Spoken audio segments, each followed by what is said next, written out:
Jamaah tabligh adalah akidah yang benar, harus tahu. Jamaah tabligh itu tidak berbeda dengan kita di dalam urusan keimanan dan akidah. Dan saya punya guru jamaah tabligh rata-rata.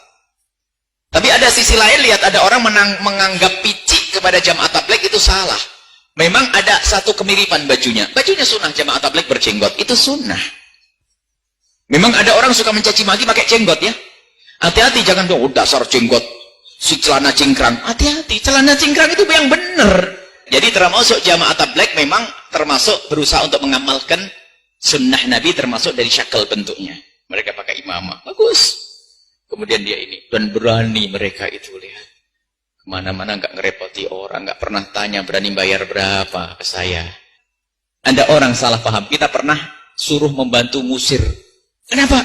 Buya ini ada akidah sesat nih, suka bid'ain. Mana? Ini. Kita datangi jamaah tabligh, bukan. Jamaah tabligh nggak suka bid'ain. Kalau suka bid'ain keluar. Pernahkah sebagai jamaah masjid kita pernah dapat informasi masjid kehilangan jam atau kehilangan mimbar ataupun juga kehilangan kotak infak yang ternyata pencurinya itu adalah jamaah tabligh? Secara jujur, pernah? Tidak pernah kita dengar yang semacam itu. Justru mereka menjadi wakil-wakil kita untuk mengibarahkan masjid yang pada saat dengan kita sibuk dengan urusan kita masing-masing. Ternyata dengan mereka sudah berada di rumah Allah Jalla wa'ala.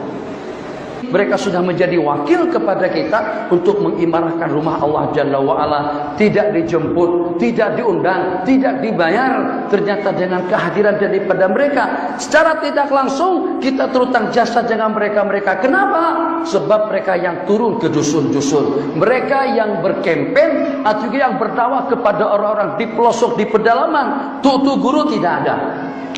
Secara jujur, bukan kiai pondok, bukan pensyarah, bukan profesor, bukan dekan, bukan juga rektor yang pergi ke kampung-kampung dan ke desa-desa untuk mengajak orang ramai kembali kepada Allah Jalla wa'ala.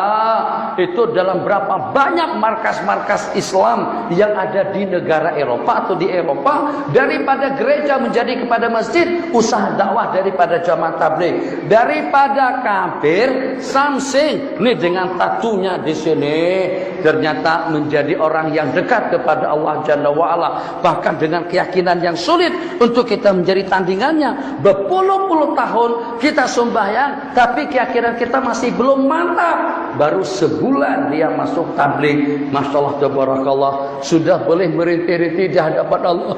Ya Rahman Rahim, Ya Hayyu Ya Qayyum. Setetes air mata yang menetes daripada mata mereka tadi itu mampu untuk membackup kawasan kita daripada bala dan juga daripada malapetaka. Kenapa IJK?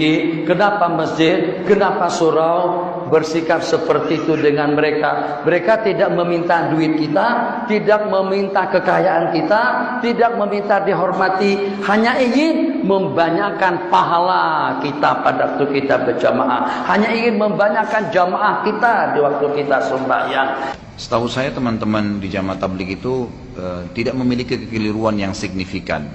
Artinya apa yang mereka lakukan positif saja. Mengetuk rumah orang untuk mengajak ke masjid itu hal yang biasa. Itu tidak ada pelanggaran di situ. Bahkan Abu Hurairah radhiyallahu anhu ya, dan Abdullah bin Umar mengerjakan itu.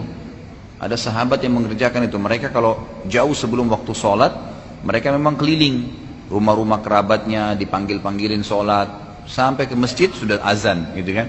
Tujuannya ya dalam kisah ini dikatakan atau dalam riwayat ini dikatakan agar langkah kaki mereka lebih banyak dan pahala mengajak orang sholat juga lebih banyak. Itu nggak ada masalah, positif saja itu berdakwah, gitu kan?